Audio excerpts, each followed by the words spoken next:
नमस्कार प्रणाम। तो आइए मैं आप लोगों के बीच आज बोला का भाव बा तहार लीची के हो, मैं आप लोगों को कीबोर्ड पे आज सुना रहा हूँ फिर से, ठीक है। तो प्लीज़ मेरे चैनल को सब्सक्राइब करें, लाइक करें और मेरे सारे वीडियो को आप लोग देखें, ठीक है। तो आइए मैं शुरुआत करता हूँ आप लोगों को बोला का भाव बा।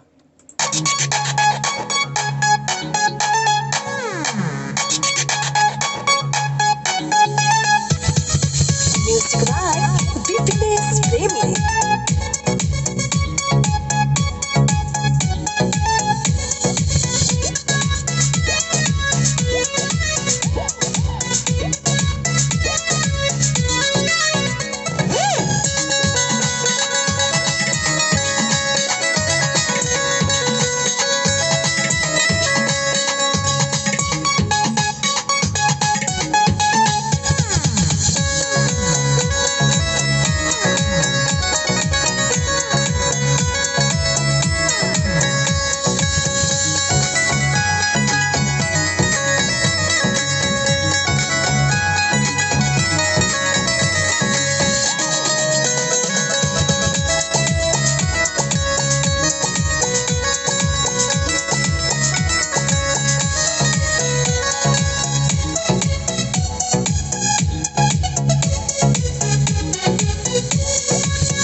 One, two, three, four.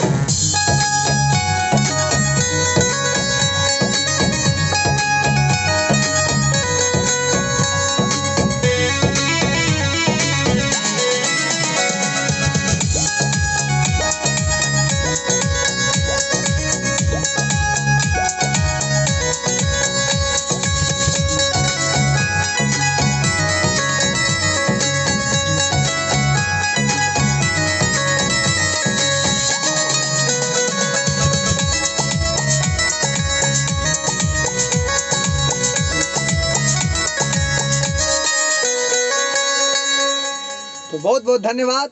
Please आप लोग मेरे वीडियो को लाइक करें और मेरे सारे वीडियो पे कमेंट करें और जो भी सॉन्ग को आप चाहते हैं बजाने के लिए प्लीज़ आप लोग कमेंट ज़रूर करें। बहुत बहुत धन्यवाद।